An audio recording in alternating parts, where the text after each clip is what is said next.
High, আমি সঙ্গীতা। আমি নতুন করে আবার ভিডিও বানানো স্টার্ট করেছি।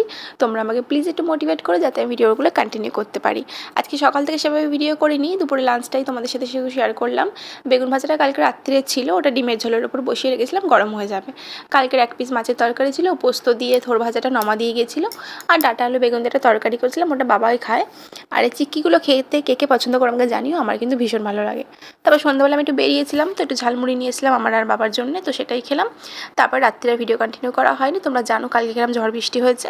আজকে সকালবেলা ব্রেকফাস্টে বানিয়েছিলাম গোলা রুটি, একদম পাতি গোলা রুটি যেরকম হয়, ময়দা পেঁয়াজ কাঁচা লঙ্কা দিয়ে। ধনেপাতা ছিল না তাই দিতে পারিনি। তো তারপর লাঞ্চে করেছিলাম এটা শাক, কী শাক আমি জানি না, এটা বাবা কেটে দিয়েছিল আলু আর বেগুন দিয়ে। তো এটা আমি রসুন কালো জিরা আর শুকনো লঙ্কা ফোড়ন দিয়ে করেছিলাম, ভালো হয়েছিল।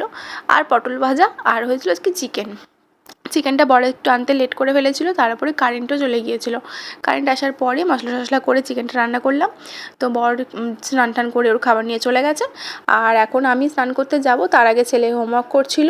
তো ওর হোমওয়ার্কগুলো একটু আমি চেক করছিলাম। বাড়িতে দেখো ঠিকঠাক ম্যাথগুলো সব ঠিক করেছে। আর আজকে টিউশনে ওর ম্যাম একটু টেস্ট নিয়েছিল, সেখানে এরম ভুলভাল করে এসেছে। আমিও স্নান টান করে চলে এলাম, বাকি ওদের সবার খাওয়া হয়ে গেছে। আমি স্নান টান করে এসে একটু রেস্ট নিই, তারপরে লাঞ্চটা করতে প্রেফার করি।